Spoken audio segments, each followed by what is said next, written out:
All right, we're back.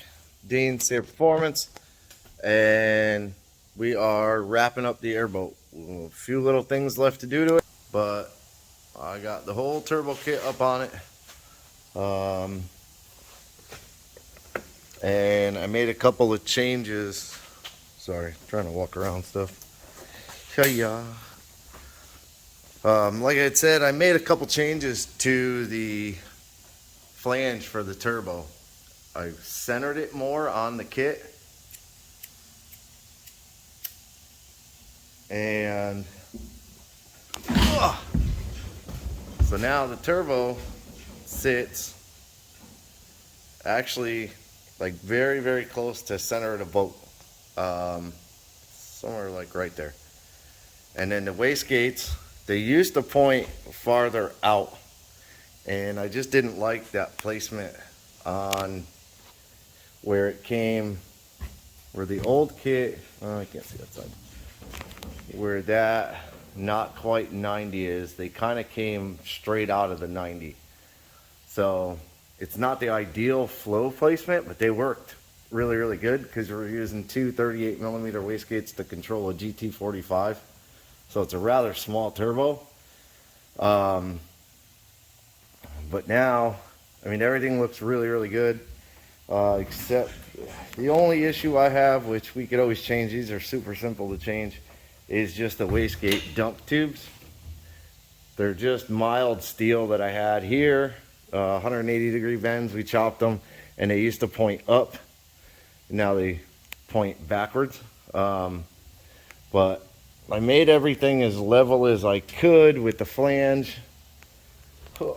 So the turbo is pretty much sitting level with the engine, and now the filter is actually up a lot higher.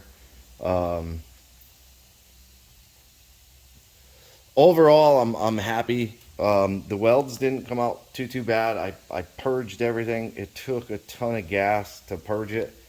The little standoffs, they were hard because that's a normal like 14 gauge or 16 gauge tube, and to get it onto the Schedule 10, you know, this is my first time welding Schedule 10 stainless, so it took a little bit of finessing for me, but I got it, and they didn't come out too bad. There's no black crusty welds.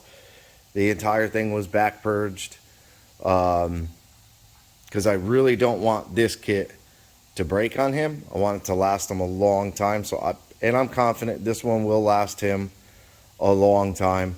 But let's see, the oil feed fits. I just had to like rearrange the placement on it a little bit. The CO2 feed to the dome on that side and the pressure feed fit. The pressure feed to the compressor fit. Like, I didn't have to extend anything. The only thing I have to extend is the oil drain. This is kind of where it sat, like over here. So you can see how far over I pushed the turbo. It used to sit roughly right here, and now this needs to come way over here, and it's a good bit short. So I'll have to get a piece of hose and extend that. I don't think it'll be an issue. I think I got plenty of hose here. And then I just have to run the two new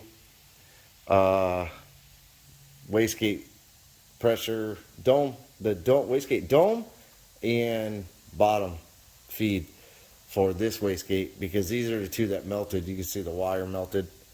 When it cracked, it just blew all the exhaust out. It didn't quite get the wire. It just got a little bit of the sheath covering on it, so that's not too bad. But I'm going to take this wire, get it out of that zip tie right there, and I'm going to pull it up and feed it with kind of across over here with the oil feed. That way it should keep it from going too far back and getting back into the exhaust again, so it should stop that from doing that. Only other thing I have left to do is the charge pipe, which is pretty close. I think what I'll do is probably end up cutting this section off right here. I'll leave the turbo how it is. I'll cut this section off right here, bolt it onto the turbo, and then I may have to shorten it down there at that bend. I may have to shorten it down a little bit and then extend this piece up, but that should connect right back up. The exhaust, like the downpipe, if you want to call it that, is over there on the floor. That'll go right back on. Wideband should fit right back in it. That's about it. Yeah, it's close to being done. It's always hard getting down off this thing. See, I have to step from there to there. My legs are short, so oh yeah. So yeah, I got this one pretty far along. If I decide to work today's New Year's Eve, which I'll post this video, will be up tomorrow. So it'll be New Year's Day, this video will go up. If I work New Year's Day, I should be able to get this 100% done and ready to be picked up.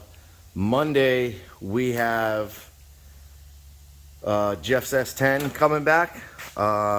Big change for that truck. Even though we just got done with it again, there's a big change. So if you're interested in seeing what he's doing now, they call him Pollo Boy. So he's making big changes. And that should start soon. So we have the 63. Then we have Bobby Boucher. He's bringing his Mustang back up. So we have a full schedule. Again, still waiting on parts from Holly. Fuel rails for the Mustang did not ship. The Terminator X kit for the Monte Carlo did not ship. Terminator X kit for another customer did not ship. So I am at a standstill, more or less, with the Monte Carlo, which is unfortunate. I was really looking forward to getting him his car back, but you know, I mean, I can't do anything with parts I don't have. So hopefully they get the parts in soon, and we can get that car finished up and out of here. I'm really interested to hear the cam on that car. But that's it for this video. Everybody have a good New Year's. Be safe. Appreciate you watching. Do me a favor, hit the like, the thumbs up, hit the subscribe button, hit the bell to be notified of new videos, and thanks for watching. Have a good day.